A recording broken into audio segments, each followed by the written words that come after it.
Hi everyone, welcome back to my next video. This is my new friend Linda, and we just finished an interview with her. We got to meet her and how she ended up living in the desert in her SUV and her little trailer. And now we're going to take the tour. So I think you should go back and watch that if you haven't seen it yet. But we're going to take a look at how she's set up her SUV and her little trailer. And that's an interesting combination I don't think I've seen before. I think you're going to really enjoy this and learn a lot.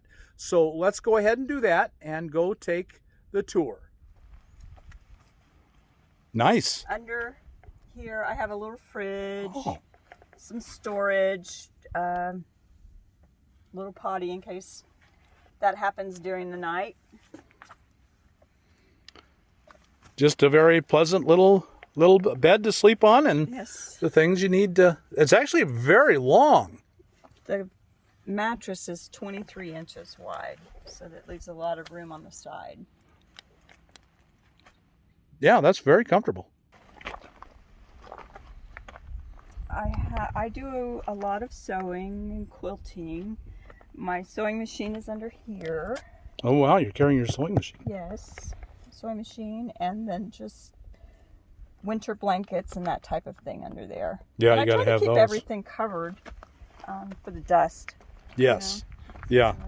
The desert's terribly dusty. That's that side. Over here is kind of like the office bookkeeping area with my computer and all my electronics, and my library's in the little blue bag there with all my books. And the soft bags make it easy to tuck them in. Right. Those are my clothing.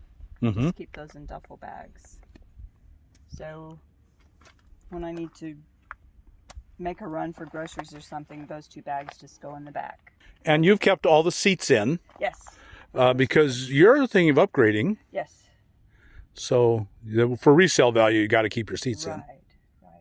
But apparently your bed lays pretty flat with just laid down. I'll show you a little bit here. The odd angle with these doors opening this way. This is the seat folded down here. So it does go up a little bit. A little curve. A little bit, and then there's quite a bit of room here to put more sewing stuff. But so I just try to park with that going down, and it helps a great deal. That is a thick little mattress on there. Actually, it's two. Oh, Two of the little green foam things that they sell at Joann's or Michael's. I can't remember where I bought it, but I just cut it in two. I laid on it and asked my son to help me cut that in two. Yeah. So over here is just that little outdoor where I cook in my kitchen. I keep coffee and dishes, that kind of stuff under there. So this all rides in your trailer. When I break camp, it goes into the trailer. And I'm trying to get rid of a lot of this. I've downsized a lot, but I still need to get rid of a lot more. Right. But, I think that most of us can say that. Right. I sew on this table. This is a quilt that I made. And little items. I have to show these off because I make little items, you know, for gifts and happies to people on the road. So keep your creative side going. A little mug rug type thing. Fantastic. Yeah. Beautiful. So that's where I sew, and I do have a solar generator, that power thing, and I just hook that up when I'm sewing. And I didn't think I would be able to do it, but it turns out that it's no problem whatsoever. Beware of the dog, but you don't have a dog. Yeah. Oh, that's my windscreen from my stove. Oh, okay. I just found these at the Walmart or whatever, and I just put it, no trespassing. Put it around my stove when I cook, and it works so far. That is a very clever idea. So far, so good. Yeah. And then this is just where I store, you know, my water. I carry quite a bit of water there. Mm-hmm. You sure do. But that's what, 10 gallons? That's normal. Okay. Everyone needs 10 gallons or so of And water. my clothes that I do hang some things because very rarely, but upon occasion, I don't want my clothes to be all wrinkled. And most of the time, I don't care. And my little buckets tucked back in the corner. Yeah, my bucket, and then all my bathroom items are back there in those little buckets. Oh, so do you use the trailer as your bathroom? Yes. What a good idea. And dressing room. Total privacy. Dressing room, and I just pull this across. Yeah, and just foods in here. This is just stuff, snacks, and I keep some paper goods up here, and some canned things here in these two buckets. Try not to eat a lot of that, but every once in a while I just like a good bowl of chili. Sure. Yeah. So when you break camp, it all goes in the center and keeps things from flying around. Right. I've done that several times, breaking camp, and have learned where to position things for weight and distribution. Right, weight's very important on a trailer. It looks like I have a lot of stuff, but I don't really. Yeah, I mean, it fits right in there without any issue. Right. But that's basically, that's the juxt of it. My kitchen comes outside. And then the potty's inside, and I can shower and such in there. And then around the corner is all the excess. This is just one of those little pop-up things. You know, I have my toolboxes under there and a bag of shoes. There's a potty tin I'm thinking about getting rid of. Yeah, the trailer works really well for that. Of course, you're not always in the trailer. Right. Not always able to get a hold of it. And every time that I'm transitioned from a longer stay, 14 days or more, I try to, well, I don't try, I do cull the load and take to the secondhand stores or Goodwill. Right.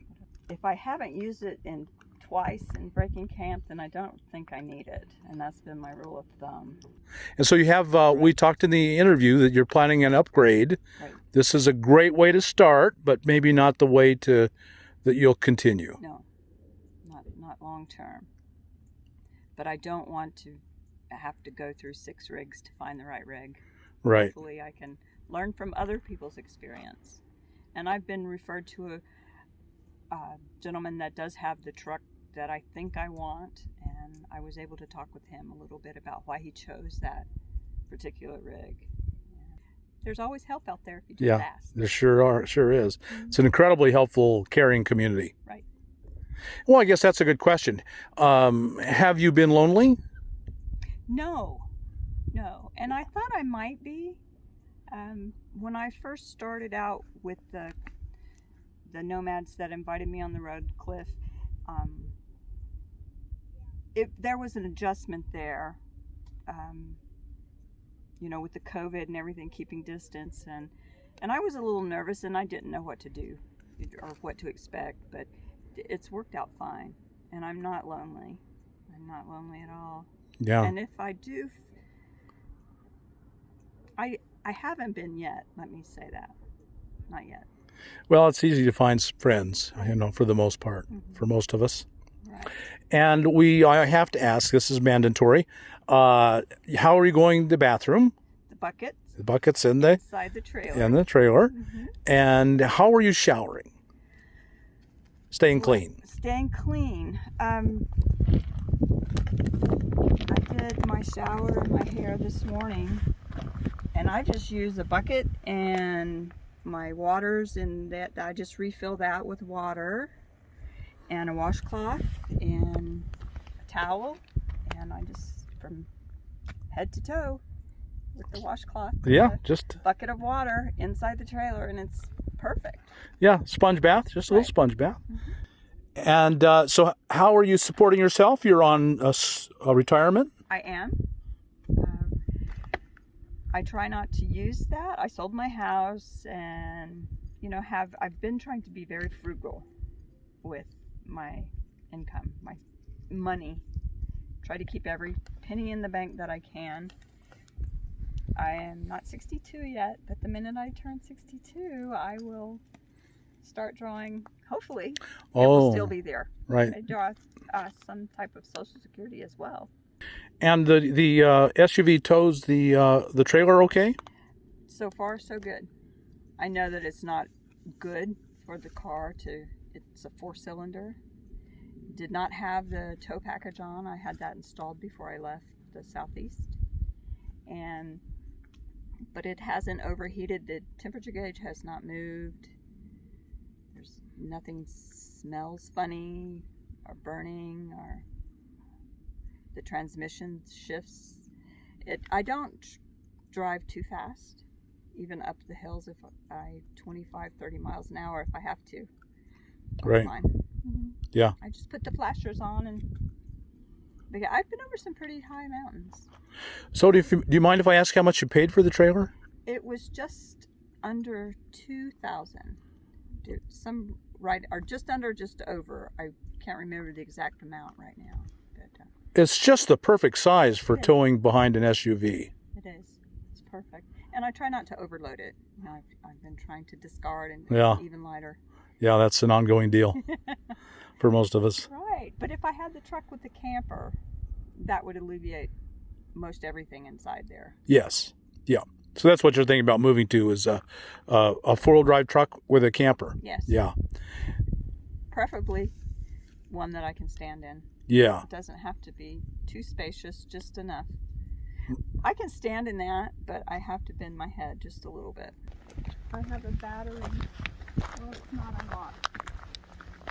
The trailer did not come with this.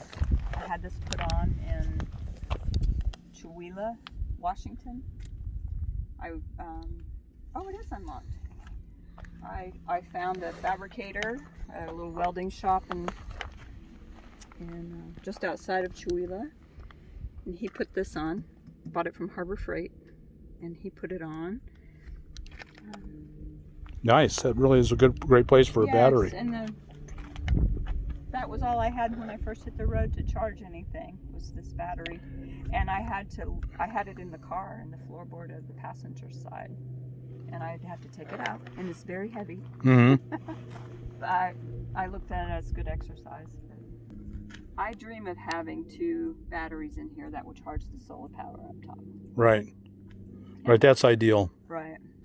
Well, thank you so much, Linda, for sharing your home with us, and sure. It's great. It's a very clever idea, towing a very small cargo trailer. That one's kind of unique. Right, and it was a fluke that I saw it.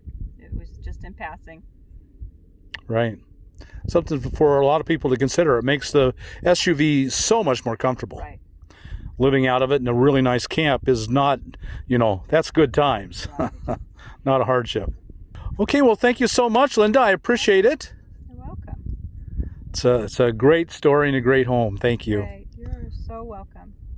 So, folks, I hope you got something out of this video, and I know you did. If you did, like us on YouTube, subscribe to the channel, hit that thumbs up button, and we'll talk to you later. Bye. Bye.